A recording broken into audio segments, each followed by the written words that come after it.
आपके सामने रखूं। मित्रों, अभी अभी CWG के गेम्स का समापन हुआ है। The Commonwealth Games have just ended, and a brilliant performance has been put up by our athletes. Our athletes perform under one Tiranga. They represent one nation, that is Bharat. And when they win a medal, they win the medal not for UP, Bihar, Haryana, Delhi. They win a medal for INDIA, India. They win a medal for Bharat. And they salute the tricolor which goes up, and we all stand with pride with them as we hear our national anthem.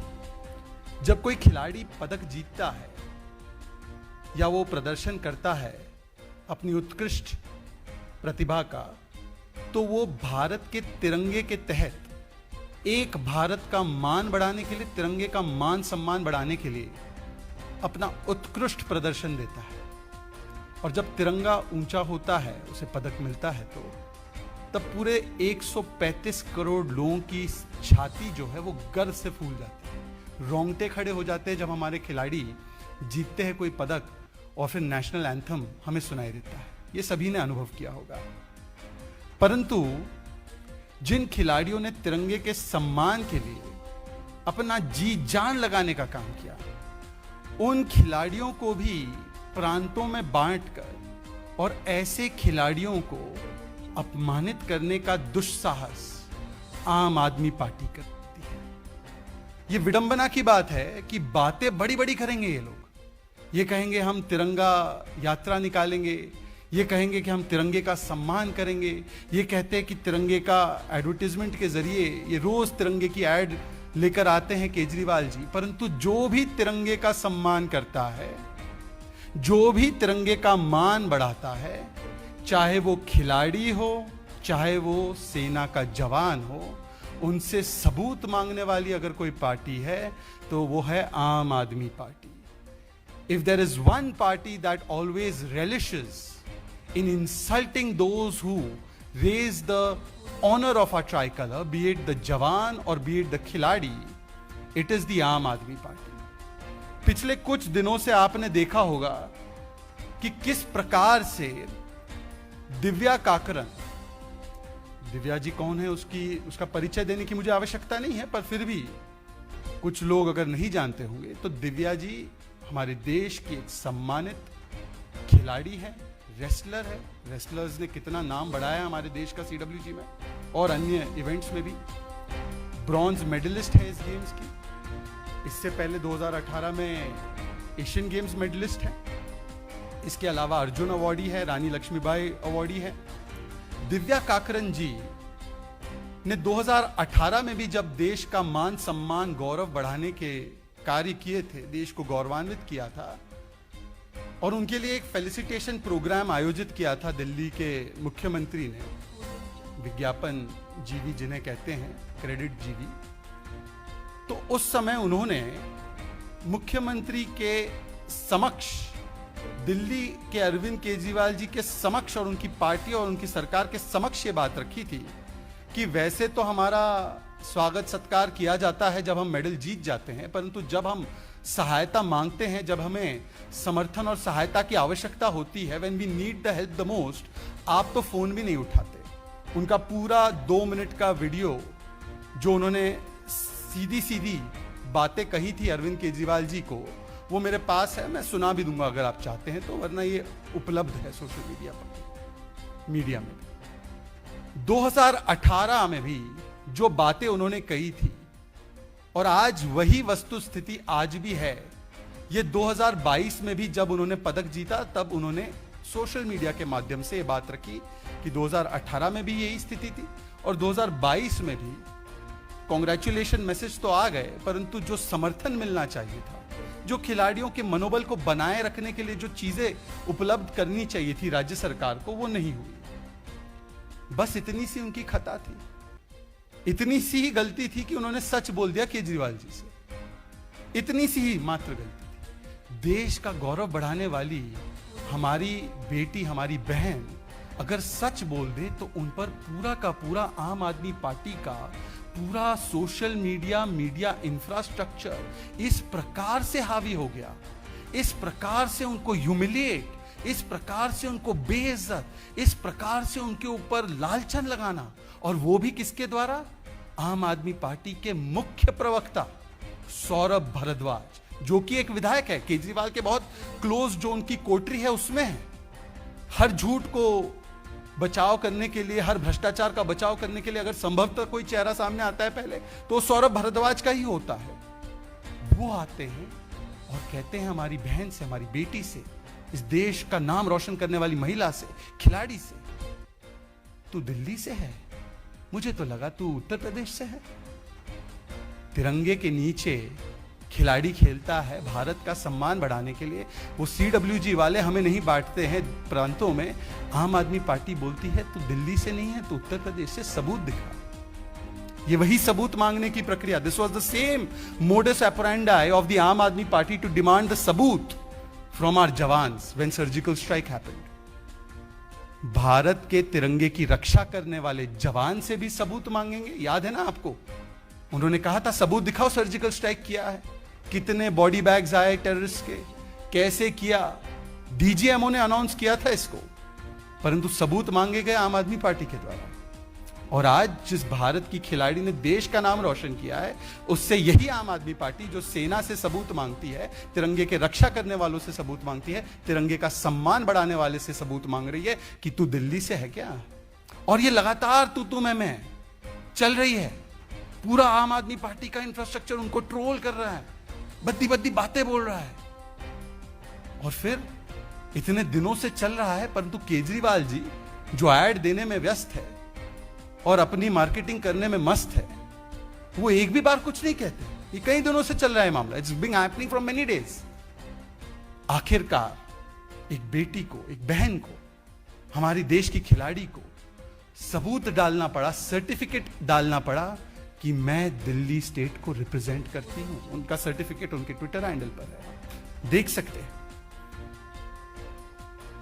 एक व्यक्ति जो 20 वर्ष से दिल्ली में रहती है, जो 8 बार भारत केसरी जीती हुई है, दिल्ली के लिए मुझे लगता है संभवतः 10 से 12 से 17 गोल्ड मेडल जीते हैं, उनको सबूत मांगा जाता है कि तुम्हें तुम्हारा अधिकार देने के लिए, तुम्हें तुम्हारा हक देने के लिए, तुम्हें साबित करना होगा कि तुमने दिल्ली के लिए खेला भी है या नहीं। अरे भारत का नाम और तिरंगा ऊंचा करने वालों के लिए तो हमारे मन में यह भाव होना चाहिए कि कौन सा महाराष्ट्र, कौन सा उत्तर प्रदेश, तुम दिल्ली में रहती हो तो तुम्हें हम सम्मानित भी करेंगे, तुम्हें प्रोत्साहित भी करेंगे, तुम्हें इनाम भी देंगे, तुम्हें रिवॉर्ड भी देंगे और तुम्हें सारी सहायता देंगे। परंतु यहां पर अपना कार्य न करते हुए जब उसके बारे में एक खिलाड़ी बोलता है तो उसको कहा जाता है तू सर्टिफिकेट दिखा हमें। ये देख, यहां पर तो दिख रहा है तू उत्तर प्रदेश से है। ये तू तड़ा, ये ह्यूमिलिएशन, ये इंसल्ट, ये किसका इंसल्ट हुआ है? ये केवल दिव्या काकरन जी का इंसल्ट नहीं हुआ है जी। ये दिव्या काकरन जी जिन प्रतिभाओं का प्रतिनिधित्व करती हैं, ये खिलाड़ी वर्ग का अपमान है, ये युवाओं का अपमान है और ये तिरंगे का अपमान है। क्योंकि अंततः चाहे सैनिक हो, चाहे खिलाड़ी हो, तिरंगे के लिए ही, चाहे मैदान हो या जंग का मैदान हो, वो तिरंगे के लिए ही लड़ रहा है। ये तिरंगे के लिए लड़ाई होती है, स्पर्धा होती है। ये तिरंगे का अपमान है कि दिव्या काकरन से पूछना कि तू कहां से है। और अभी तक केजरीवाल जी विज्ञापन दे रहे हैं, परंतु उनको एक भी बार नहीं हुआ ये ट्वीट करके कह दे Saurabh Bhardwaj this must stop, Saurabh Bhardwaj I do not approve of this, Saurabh Bhardwaj must be sacked immediately from the AAP chief spokespersonship and from every position he holds. This is no way to talk to a spokesperson. एक भी बार नहीं बोला उन्होंने। ये इसलिए नहीं बोला क्योंकि खिलाड़ियों का अपमान, युवाओं का अपमान, महिलाओं का अपमान, यही तो आम आदमी पार्टी की पहचान, यही तो उनकी असली पहचान। और इसीलिए आप देखिए, कुछ ही दिन पहले आपने वो खबर पढ़ी होगी ना, किस प्रकार से दिल्ली सरकार का जो स्टेडियम था, खिलाड़ियों के लिए एक स्टेडियम जो होता है, क्योंकि मैं भी थोड़ा सा खेलकूद में रहा हूं और मेरे लिए भी खेलकूद बहुत महत्वपूर्ण रहा है मेरी जिंदगी में, तो हमारे लिए एक मैदान एक हमारे धर्म स्थल की तरह होता है, पावन स्थल होता है। वो हम जाते तो सिर अपना लगाते हैं और आशीर्वाद लेते हैं अंदर जाने से पहले, क्योंकि वो हमारे लिए सबसे महत्वपूर्ण होता है। परंतु क्या कहते हैं कि वो कुत्तों को वॉक कराने के लिए दिल्ली के अधिकारियों के लिए एक स्थल बनेगा। ये हुआ ना, वहां के स्टेडियम में हुआ है, और वो अपमान काफी नहीं था, तो ये अब अपमान। एक तरफ देखिए, आदरणीय प्रधानमंत्री मोदी जी जब से वो प्रधानमंत्री बने हैं तो खिलाड़ी का मनोबल कैसे बना रहे, खिलाड़ियों को कैसे प्रोत्साहित करें, चाहे जीते पदक या हारे पदक। हार में भी प्रधानमंत्री का फोन या उनका एक संदेश आ जाता है कि बेटी या बेटा तुमने अच्छा प्रदर्शन दिया, आपको कभी भी निराश नहीं होना है, देश का मान बढ़ाया। आप अभी CWG में भी किया है, इससे पहले भी किया है, निरंतर उनकी एक भावना रहती है। सरकार की ओर से हो तो सरकार की, चाहे वो खेलो इंडिया स्कीम हो, चाहे वो टॉप स्कीम हो, खिलाड़ी को जो भी आवश्यकता होती है वो आवश्यकता की पूर्ति करना। और इसीलिए तो चाहे टोक्यो हो, चाहे पैरालंपिक्स हो, चाहे ये CWG गेम्स हो, इस गेम्स में भी 3-4 हमारे वो वाले इवेंट्स नहीं थे जिसमें हम ज्यादा मेडल जीते, फिर भी हमने उत्कृष्ट परफॉर्मेंस दी, उत्कृष्ट। और प्रधानमंत्री मनोबल बढ़ाते हैं, प्रधानमंत्री की सरकार और हमारी सरकार लगातार समर्थन देती है। और दूसरी ओर एक खिलाड़ी से सबूत पूछा जाता है कि तुम कहां से हो। सोचिए आज कि अगर आप दिव्या की जगह पे होते तो किस मनस्थिति से आप आज, शायद वो बात भी रखेंगे अपनी, मुझे नहीं पता, उन्होंने सोशल मीडिया पे, आप ही के न्यूज चैनल से पता चल रहा है, पर सोचिए उसके मन में क्या चल रहा होगा कि मैं खेलती हूं देश के लिए, मैं खेलती हूं तिरंगे के लिए, और एक आम आदमी पार्टी का, केजरीवाल जी का खास आदमी जो मुख्य प्रवक्ता है, वो कहता है कि तुम बताओ कहां से हो। देखिए मित्रों, बात सिर्फ इतनी नहीं है, बात निकली है तो अब दूर तक जाएगी। युवाओं के निरंतर अपमान की जो श्रृंखला है उसमें और भी बहुत सारी कड़ियां आम आदमी पार्टी की जुड़ती है, और इसीलिए मैं इस प्रेस वार्ता का उपयोग कुछ और बातें भी आपके समक्ष रखने के लिए करना चाहता हूं। कई दिनों से केजरीवाल जी बात करते हैं और वो कहते हैं दोस्तवाद और परिवारवाद के बारे में। हालांकि सबसे पहले परिवारवादी पार्टी के साथ किसने गठजोड़ करके हाथ मिलाया वो दिल्ली की जनता को भी याद है, और किस प्रकार से आज करप्शनवाद, झूठवाद और विज्ञापनवाद की भारी भरमार दिल्ली में है, इसके बारे में भी जरा बताना जरूरी है। क्योंकि दिल्ली में जो एक सरकार है और जो उसका नेतृत्व करते हैं, संभवतः ये झूठ बोलने में अव्वल है। सबसे बड़े झूठ, सबसे व्यापक झूठ और सबसे अनबिलीवेबल झूठ अगर किसी को उसका गोल्ड मेडल दिया जा सकता तो वो इन्हीं को दिया जाता। मैं तो कहता हूं, पिछली बार मैंने व्याख्या की थी 3 मस्केटियर्स ऑफ करप्शन की। एक और कहानी मेरी माँ ने मुझे सुनाई थी जब मैं बचपन में छोटा था, पिनोकियो की। तो पिनोकियो की याद आ रही थी कि अगर इंडियन पॉलिटिक्स का कोई पिनोकियो है, पिनोकियो वो व्यक्ति है जो बार बार झूठ बोलता है, उसकी नाक बढ़ते जाती है। इंडियन पॉलिटिक्स का कोई पिनोकियो है तो वो अरविंद केजरीवाल है। He is the Pinocchio of Indian politics, Pinocchio of Indian politics, mister Kejriwal. देखिए, प्रधानमंत्री जी ने कई दिनों से इस देश का वो मार्गदर्शन करते रहते हैं, तो उन्होंने बात रखी कि किस प्रकार से एक रेवड़ी कल्चर जब चल पड़ता है, फ्रीबी फर्स्ट कल्चर जब चल पड़ता है, तो हमने देखा है अगल बगल में भी हमारे मुल्क हैं जहां पर family first, freebie first, corruption first जब चलता है तो उनकी अर्थव्यवस्था कैसे बैठ जाती है, ये हमने अपनी आंखों के सामने देखा। We have seen around us when there is freebie first, family first and corruption first in countries next to us, we've seen how the economy of those countries collapses. And in that perspective, the Honorable Prime Minister, as he always does, guiding the nation, spoke about how we must be away from the perils of populism, the perils of रेवड़ी culture. ये उन्होंने बात रखी, ना किसी का नाम लिया, ना किसी प्रदेश के बारे में बोला, ना किसी सरकार के बारे में चिन्हित करके बोला, परंतु Pinocchio of Indian politics mister Kejriwal, इनकी एक और आदत है कि उड़ता हुआ तीर कहीं से पकड़ना हो और अपने आप पर उसको लेना हो तो वो पिनोकियो ऑफ इंडियन पॉलिटिक्स करते हैं। तो वो उड़ता हुआ तीर था किसी का नाम नहीं लिया गया था, परंतु वो कहते हैं ना, जिस चोर की मूंछ में तिनका हो वो चोर तो थोड़ा सा बोलता ही है, तुरंत आ जाता है टेलीविजन पर, तुरंत आ जाता है अपना विक्टिमहुड खेलने के लिए। तो आज मुझे लगा कि चलिए थोड़ा सा इस इंडियन पॉलिटिक्स के पिनोकियो को थोड़ा सा हम उनको डिस्टिंक्शन करके बताएं और उन्हीं के एग्जाम्पल देकर बताएं। और क्योंकि खिलाड़ियों का, युवाओं का तो अपमान कर ही दिया है दिव्या काकरन जी के साथ, तो इसमें भी कैसे युवाओं के साथ छलबाजी और धोखेबाजी हो रही है उसके विषय में भी बोला जाए। ऐसा है, रेवड़ी और वेलफेयर में फर्क होता है।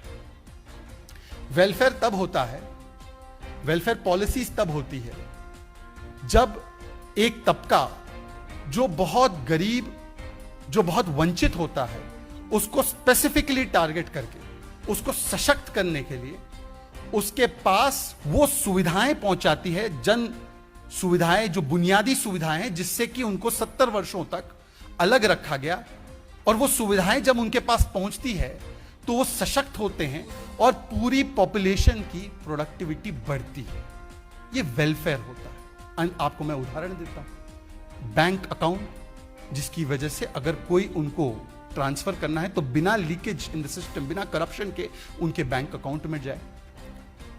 या अगर आप कहें, देखें तो इसके और भी उदाहरण हैं, टॉयलेट, क्लीन फ्यूल, जिससे कि उनकी सेहत ठीक रहे। मेरी माँ, बहनें और बाकी जो हमारे कुछ लोग भी हैं जो बनाते हैं खाना, 400 सिगरेट का धुआं ना ले, इसके लिए उनको क्लीन फ्यूल प्रदान किया जाए, उनको टॉयलेट प्रदान किया जाए, ताकि उन्हें यह ना देखना पड़े कि किस समय पर वो टॉयलेट जा सके, उनकी हेल्थ पर अच्छा असर पड़े, उससे उनके हेल्थ इंडेक्स बढ़े। ये वेलफेयर। रेवड़ी क्या होता है? रेवड़ी वो होता है कि मैं चुनाव से पहले जाऊं और एक घोषणा कर दूं, बिना सोचे समझे, सभी को जो लागू करने के लिए हो, और उसे कभी पूरा तो कहीं पर नहीं करूं। वो पूरा करने की क्षमता उस स्टेट के बजट फाइनेंसेस की है या नहीं है, मैं उसकी तरफ ना देखूं, परंतु केवल मुझे चुनाव में लाभ पाना है और अपने आप की ब्रांडिंग करना है, तो मैं ये अनाउंसमेंट तो कर दूं, परंतु जब उस अनाउंसमेंट को पूरी करने की बारी आती है तो मैं उससे पूरा यूटर्न लेकर भाग जाऊं। मतलब सबको मुफ्त कोई चीज देना, चाहे वो अमीर हो चाहे गरीब हो, चाहे वो संपन्न हो चाहे वो ना हो। इससे क्या होता है कि जो संपन्न व्यक्ति है उसे तो उसका लाभ मिल जाता है, उसको हालांकि जरूरत नहीं है, परंतु जो गरीब होता है, जहां तक वो चीज पहुंची ही नहीं है, वो फिर भी आस लगाए रुकता है और बैठता है और कहता है कि मेरे पास तो पहुंचा ही नहीं इसका फायदा। तो ये रेवड़ी कल्चर जो होता है, दरअसल ये टैक्स पेयर्स के साथ भी और उस जनता जिसकी मदद करनी सबसे ज्यादा जरूरत है, उसके साथ ये सबसे बड़ा छलावा होता है, क्योंकि अंततः जो भी दिया जाता है वो टैक्स पेयर के पैसों से ही दिया जाता है। इसीलिए वेलफेयर मॉडल और रेवड़ी मॉडल दोनों में अंतर है। प्रधानमंत्री जी ने रेवड़ी मॉडल से बचने के लिए कहा तो उस उड़ते हुए तीर को पकड़कर इंडियन पॉलिटिक्स के पिनोकियो ने कई सारी बातें की। अब ये इंडियन पॉलिटिक्स के पिनोकियो को हम कुछ चीजें बताएंगे और शुरुआत करते हैं जिस चीज के साथ वो सबसे ज्यादा अपनी मार्केटिंग करते हैं, कहते हैं वर्ल्ड क्लास हो गया, अर्थात शिक्षा। ये फ्री शिक्षा की सच्चाई मैं आपको बताना चाहता हूं। पहले वैसे तो मैं आपको बता दूं कि जो फ्री शिक्षा का कॉन्सेप्ट है, ये फ्री एजुकेशन का कॉन्सेप्ट कोई 2013, 14, 15 के बाद नहीं आया है। अगर लग रहा है किसी को कि दिल्ली में चुने जाने के बाद ही उन्होंने फ्री एजुकेशन की बातें की है, तो मैं मित्रों थोड़ा सा इतिहास का मैं भी एक स्टूडेंट हूँ। सर सायाजी राव गायकवाड़ हो बड़ौदा से, जी के गोखले हो, उनके प्रयास हो, महात्मा गांधी जी की वर्धा स्कीम हो, खेर कमेटी रिकमेंडेशंस हो, केंद्रीय विद्यालय की जो व्यवस्था है, के कामराज जी के तमिलनाडु में जो प्रयास है वो हो, या वाजपेयी जी के कालखंड में जो राइट टू एजुकेशन दिया गया, फ्री एंड कंपलसरी एजुकेशन, उसको संवैधानिक अधिकार बनाने का 86 अमेंडमेंट के साथ कार्य किया गया। ये सारी एक लंबी हमारी पृष्ठभूमि है फ्री एजुकेशन की। परंतु फ्री एजुकेशन में भी रेवड़ी और वेलफेयर के बीच का मैं आपको अंतर दिखाता हूं। ये रेवड़ी मॉडल वाले, इन्होंने वादा किया था 500 स्कूल खोलेंगे, 500 स्कूल का वादा किया था, मैनिफेस्टो उठा लेना, और 20 नई कॉलेजेस का। आज मैं इनकी सो कॉल्ड रेवड़ी मॉडल का पहला जो श्रृंखला है, पहली सीरीज है, उसके माध्यम से आपको बताता हूं इनकी एजुकेशन जो ये कहते हैं फ्री दे रहे हैं, इसकी असलियत क्या है।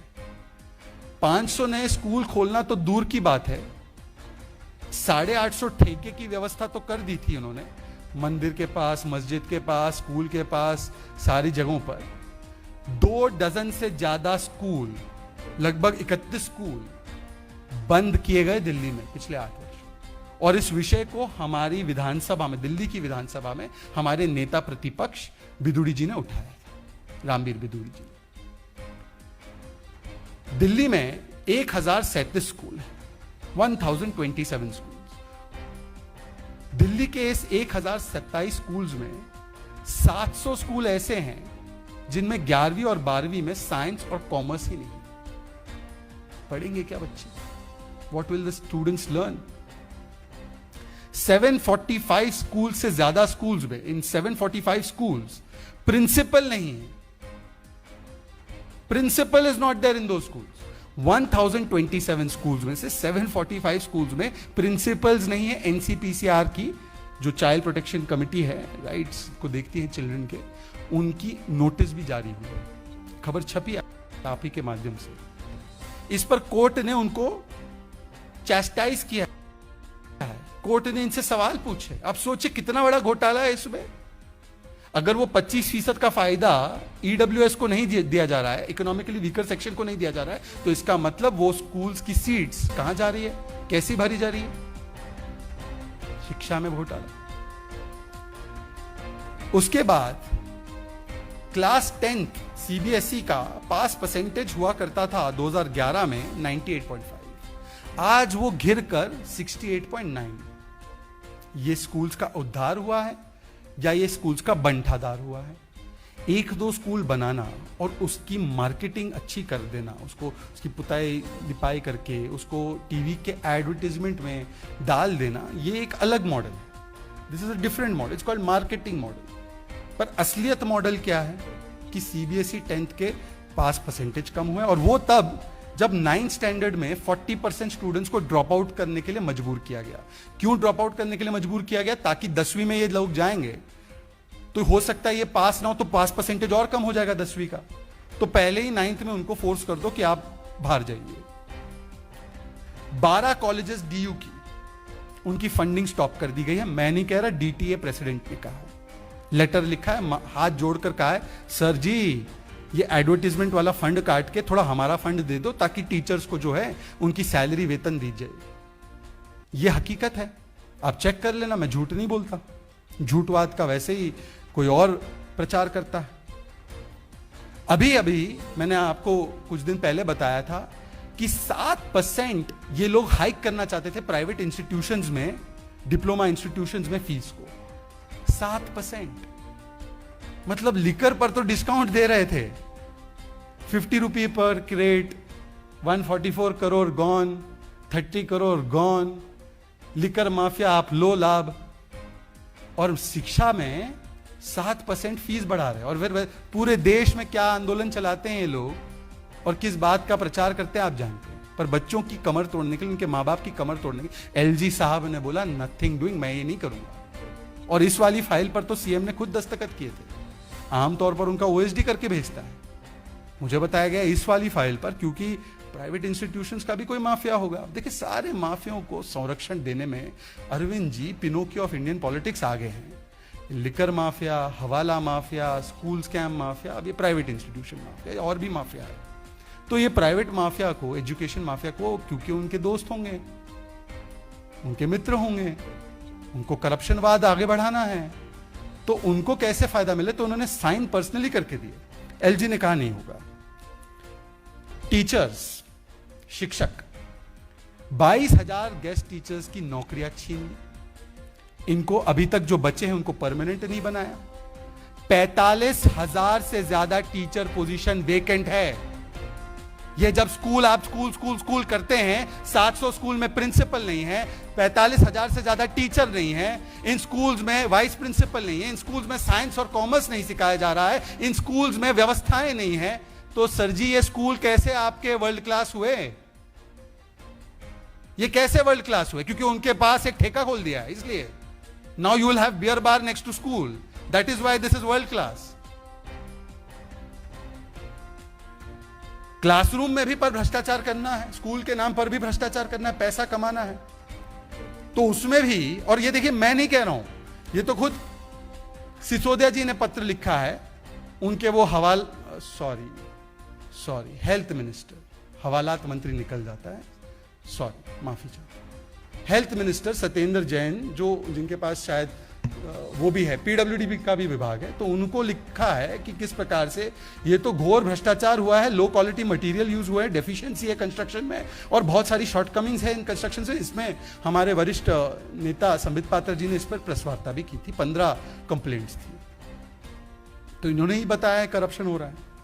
एक और करप्शन हुआ, मनोज तिवारी जी हमारे माननीय सांसद जी ने और परवेश वर्मा जी ने, हमारे दोनों सांसद जी ने, क्लासरूम के विषय में जो एडिशनल क्लासरूम्स बनानी थी जोन 23, 24, 28 में, उस विषय में जो क्लासरूम 5 लाख का एक स्ट्रक्चर बन सकता है, उसको 28 लाख में बनाया गया, वो भी सब स्टैंडर्ड क्वालिटी का। ये क्लासरूम मतलब शिक्षा के नाम पर भ्रष्टाचार। और ये मैं नहीं कह रहा हूं, जो सैंक्शन बजट था इसका 201 क्लासरूम का, 27 करोड़ उसको बढ़ाकर 54 करोड़ कर दिया। फिर एक सैंक्शन बजट था 221 करोड़ का 1600 क्लासरूम्स के लिए, उसको बढ़ाकर 326 करोड़ कर लिया। इस पर भी नेगेटिव एडवर्स रिमार्क्स आए, और अंततः ये कंप्लेंट जब मनोज तिवारी जी और परवेश वर्मा जी ने ये दी लोकायुक्त को, तो लोकायुक्त की नोटिस आई, लोकायुक्त ने संज्ञान लिया। मैं झूठ नहीं बोलता, क्लासरूम में भी घोटाला, 5 लाख का क्लासरूम 28 लाख। टीचर को भर्ती नहीं करेंगे, टीचर को जॉब नहीं देंगे, टीचर को सैलरी नहीं देंगे, शिक्षा के पास दारू बार खोलेंगे, शिक्षा के मंदिर के पास, स्कूल में प्रिंसिपल नहीं लगाएंगे, स्कूल में टीचर नहीं लगाएंगे, ईडब्ल्यूएस को शिक्षा के लिए जो उनके लिए व्यवस्था की गई है वो नहीं करेंगे। ये है इनकी फ्री शिक्षा की असलियत। इसीलिए ये शिक्षा का फ्री मॉडल नहीं है, ये रेवड़ी मॉडल है।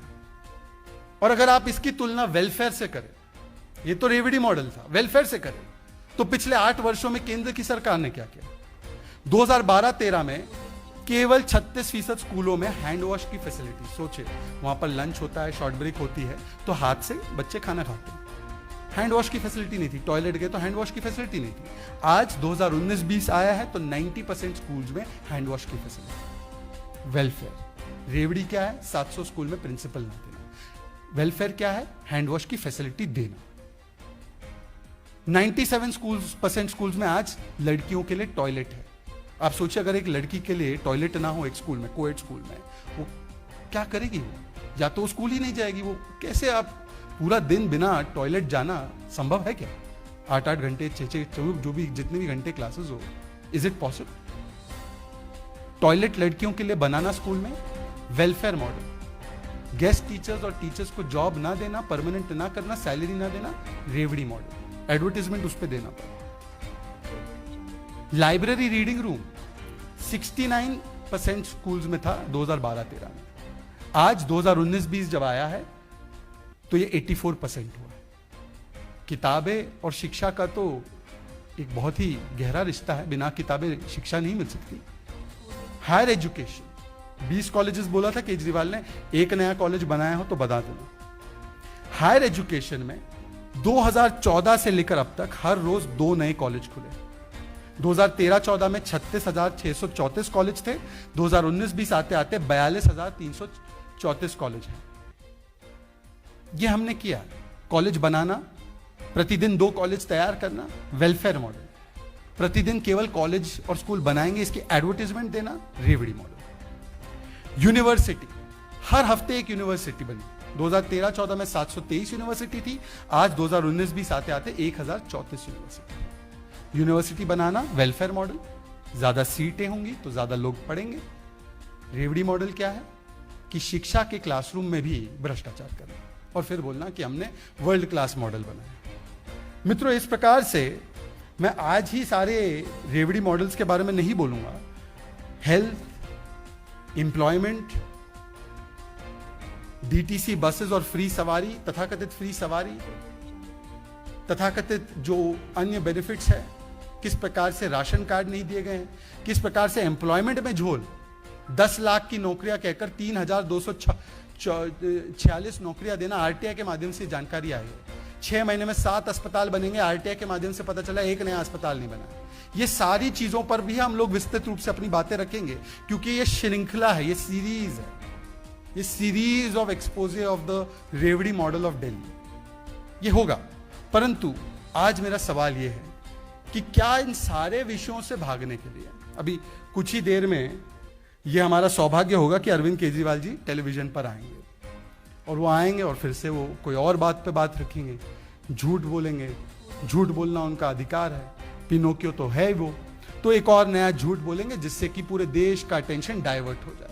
वो आएंगे, बोलेंगे किसी ने किसी को मदद की, किसी ने उसको, जो कि सारे तथ्यहीन बातें हैं, और वो तथ्य आपकी पब्लिक डोमेन में भी है कि किस विषय से उनके उठाए गए विषयों पर कार्रवाई हो रही है। परंतु मैं उनसे आज से सिर्फ इतना कहूंगा कि आज जब वो आएंगे, साक्षात्कार देंगे, तो 2-3 मुद्दों पर जरूर साक्षात्कार दे। पहले तो देश के तिरंगे के सम्मान में लड़ने वाले सैनिक और उसके सम्मान को ऊंचा करने वाले खिलाड़ियों का घोर अपमान करने वाले सौरभ भारद्वाज पर वो क्या कार्रवाई सुनिश्चित करेंगे। उन्होंने तो देखा ही होगा, बेटी ने अपना सर्टिफिकेट डाला है। दूसरा, ये जो रेवड़ी वाली बात है, हमने तो किसी का नाम नहीं लिया, आपने स्वीकारा।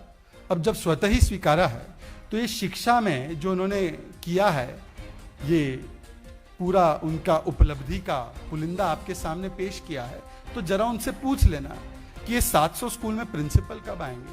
जरा उनसे पूछ लेना कि ये 20 नए कॉलेज कब बनेंगे, 45,000 जो टीचर्स की नौकरियां के रिक्त पद है उनको कब भरे जाएंगे, और ये जो भ्रष्टाचार क्लासरूम में भी कर दिया है उसके ऊपर क्या करेंगे, और जो खुद मनीष सिसोदिया ने लिखा है कि अनियमितताएं हुई हैं उसके बारे में क्या कहेंगे। और तीसरी बात, करप्शनवाद भी है। अब देखिए, हम तो कहते हैं कि हर पार्टी को अपने पार्था को निकालना चाहिए, हर पार्टी को अपने पार्था को अलग करना चाहिए। बंगाल का पार्था अलग हुआ ही है थोड़े दिनों के बाद ही सही, पर प्रेशर में, मीडिया के और विपक्ष के और जनता के प्रेशर में उनको हटाना पड़ा। पर ये कैसी विचारधारा है कि हर दल से पार्थ निकलेगा और उस पार्थ को हम बचाएंगे।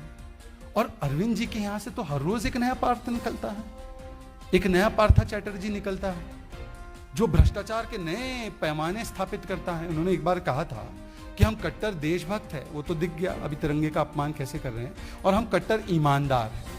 ये कट्टर ईमानदारी का जो सर्टिफिकेट बांटते फिरते अपने पार्थों को, तो ये जरा बताएं हमें कि अब एक और नया पार्थ जुड़ गया है इनकी पार्थों की सूचियों में। आपको पता है ये बात? एक पार्थ तो सत्येंद्र जैन, जिनको 2 महीने से बेल नहीं मिली है, उनके बारे में 3 कोर्ट ने ऑब्जर्वेशन दिया है, क्रिमिनल बैकग्राउंड है, उनके बारे में कहा है कि इनके खिलाफ कॉग्निजेंस लेना चाहिए, prima facie he is involved in money laundering. High court ने 2019 में कहा है। उस पार्थ को भी बचा रहे हैं, हवालाबाज, हवाला माफिया। फिर दूसरा वाला जो पार्थ है जिसने लिकर में घोटाला किया है, और उन्होंने खुद स्थापित किया है कि हाँ लिकर स्कीम में घोटाला हुआ, इसलिए वो ओल्ड लिकर स्कीम पे आ गए। तो दूसरा वाला पार्थ जो है लिकर वाला, उसको भी बचाना है। वो अनर्गल आरोप प्रत्यारोप लगा रहे हैं अभी, कभी सीबीआई की जांच का विरोध करते हैं, फिर बोलते नहीं सीबीआई जांच होने दीजिए, फिर कुछ और बोलते हैं। परंतु अपने पार्थ पर ये जो सवाल की हमने श्रृंखला रखी थी मीनाक्षी लेखी जी ने इस मंच से, उन सवालों की श्रृंखला का कोई जवाब नहीं आया। फिर तीसरा पार्थ है इनका। अब ये तीसरा पार्थ कौन? ये तीसरा पार्थ है अमानतुल्लाह खान। ये इनके खिलाफ भी वक्फ बोर्ड में किस प्रकार से इन्होंने भारी भरकम भ्रष्टाचार किया है, criminal violation of rules, regulations of law, misuse of position, financial loss cost to exchequer, ये कैसे किया है? अपने ही भाई भतीजों और अपने रिश्तेदारों को नौकरियां देकर, जो युवा वर्ग जिनको नौकरी दी जा सकती थी, ट्रांसपेरेंसी और पारदर्शिता को हटाकर अपने ही बेसिस पर, फेवरेटिज्म के बेसिस पर उनको नौकरियां देना, 40-40, 50-50 हजार रुपए की सैलरीज दे देना, ये किया है। इस पर संज्ञान लिया गया है सीबीआई का, और अभी तो एसीबी ने लेटर भी लिखा है, एंटी करप्शन ब्रांच ने, कि दिल्ली वक्फ बोर्ड चेयरमैन अमानतुल्लाह खान बुली कर रहे हैं, इंटिमिडेट कर रहे हैं विटनेसेस को। और ये वो व्यक्ति है जिनके खिलाफ संभवतः 23 केस है रजिस्टर्ड, 7 में इन्वेस्टिगेशन पेंडिंग है, 2 तो ट्रायल के लिए चले गए हैं, और इनको बीसी कैरेक्टर दिया है दिल्ली पुलिस ने, बैड कैरेक्टर। ये इनके तीसरे पार्थ। और फिर चौथा पार्ट इनकी व्यवस्था। इनकी व्यवस्था के विषय में भी आपने देखा होगा कि किस प्रकार से अभी मजबूर होकर एलजी साहब ने लेटर लिखा है कि कैसे 4 सीएजी रिपोर्ट्स 2017 से 21 तक टेबल ही नहीं की गई। टेबल ही नहीं की। क्यों? क्योंकि उसमें अनियमितताएं, भ्रष्टाचार, डाइवर्जन ऑफ फंड्स, ये सारी चीजों का हवाला था। और इसीलिए कानून को ताक पे रखते हुए जो एलजी साहब को उनको देनी होती है ताकि एलजी साहब टेबल करवाए, सेक्शन 48 जो जीएनसीटीडी एक्ट के तहत और 151 आर्टिकल कॉन्स्टिट्यूशन का उसके तहत उन्होंने दिया ही नहीं। और बार बार रिमाइंड कराया गया एलजी साहब द्वारा। जब जाकर लास्ट रिमाइंडर जो दी गई वो 15 जून को दी गई, उसके बाद 5 जुलाई को चारों एक साथ टेबल कर दी। अब बोलेंगे आप चारों एक साथ टेबल हो गई ना। ये चारों एक साथ टेबल करने का मकसद ये था कि किसी पर भी चर्चा ना हो। और इतना डिले करना, 17 की रिपोर्ट 21-22 में टेबल करना, इसका मतलब जो 17 से लेकर 22 तक भ्रष्टाचार हुआ, घोटाला हुआ दिल्ली जल बोर्ड में और बाकी जगहों पर, उसको ना सुधारने का मौका मिला। वो भ्रष्टाचार चलता रहा, उसको इंसेंटिवाइज किया गया और उस पर लीपापोती की गई। तो ये 4 तरीके से इस पर किया गया। इसमें विस्तृत रूप से मैं जाऊंगा तो ज्यादा लंबी हो जाएगी प्रेस, और मैं नहीं चाहता, परंतु मैं आपको रिटन वक्तव्य में जो सीएजी रिपोर्ट ने कहा है, चारों सीएजी रिपोर्ट ने किस प्रकार का भ्रष्टाचार हुआ है, उसका केवल एक ही उदाहरण देना चाहता हूं कि पाइप्ड वाटर सप्लाई जो 1800 कॉलोनीज, अनऑथराइज कॉलोनीज को करना था, 2018 की जो रिपोर्ट टेबल हुई 31/3/2018 के लिए, उसमें पता चला कि केवल 353 कॉलोनीज को पाइप्ड वाटर कनेक्शन पहुंचाया गया था।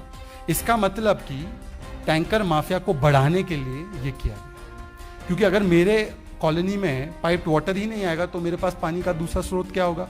Water tanker mafia. उनको बुलाओ, टैंकर मंगवाओ। कितना महंगा आता है एक टैंकर, मुझे भी मंगवाना पड़ता है कभी कभी, गंदा पानी। तो ये टैंकर माफिया को बढ़ावा देने के लिए एक रिपोर्ट थी। 657 वाटर टैंकर्स जो थे दिल्ली जल बोर्ड के, और कौन रहे इस दिल्ली जल बोर्ड के अध्यक्ष, थोड़ा सा देख लीजिएगा। 38% were operating without GPS and water level meter. मतलब कि अगर दिल्ली जल बोर्ड का टैंकर जाता भी है कंप्लेंट के बाद कि भाई चलो इनको पानी पाइप्ड वाटर से तो नहीं पहुंचा पाए, चलिए टैंकर के माध्यम से पहुंचा दे, तो हो सकता है वहां पे 10% पानी देकर बाकी पानी टू द हाईएस्ट बिडर। तो आप समझ रहे हैं, घर तक नशा जरूर पहुंचाया, फ्री लिकर जरूर हो गई थी, पर पानी नहीं मिला। और पानी में ऐसा स्कैंडल और स्कैम कर रहे थे, ये सीएजी रिपोर्ट में था, इसलिए टेबल नहीं करवाना चाह रहे थे। आखिरी में ये बोलते ना हमने मुनाफा कर दिया सरकार का, हम जब से आए मुनाफे में है, सरकार मुनाफे में। CAG report number 2 of 2020 for the year ended 31/3/2019, 7 राज्य सरकार की कंपनियों को अक्यूमुलेटेड लॉसेस 31,724 करोड़ का। ये किसका पैसा गया जी इसमें? हमारा, आपका, जनता का। दिल्ली ट्रांसपोर्ट कॉर्पोरेशन का 29,000 करोड़ का लॉस। पता ही है अभी तो कितनी बसेस बाकी है डीटीसी की, आप गिन लो। 11,000 बस लाने वाले थे, 4,000 से कम है बस। कहां फ्री सवारी देंगे, किसको देंगे? क्लस्टर सर्विस करा के देना चाहते हैं, वो क्लस्टर सर्विस में भी एक दिन स्कैम आएगा सामने। Losses in power company, Delhi power company limited 1360 crore का नुकसान, और दिल्ली ट्रांसको कंपनी को 1200 करोड़ का नुकसान। और मुनाफा किसका हो रहा है? फिक्स चार्जेस बढ़ाकर 4% पीपीए बढ़ाकर मुनाफा उन्हीं प्राइवेट कंपनीज का किया जा रहा है, जिसके खिलाफ केजरीवाल जी रोज कहते थे जब शीला जी की सरकार थी। सोचिए, उनको 30-30 हजार करोड़ हमारे जेब से फिक्स चार्जेस लेकर दिया गया, और ये सरकारी कंपनी घाटे में।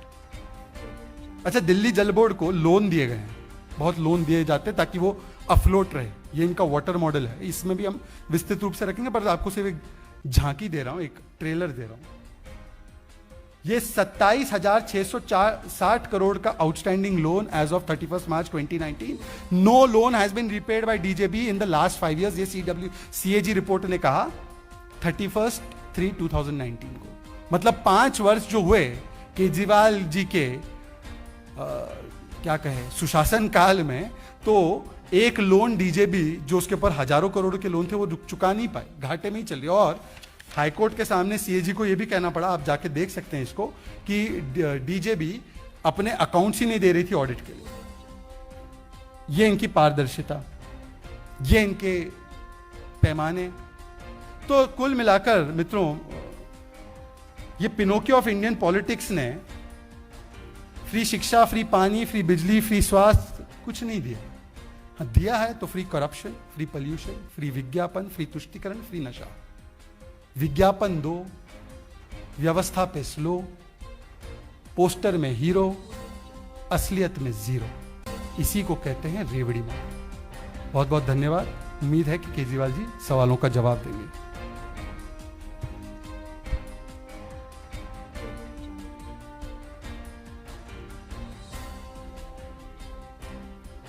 क्या चल रहा है?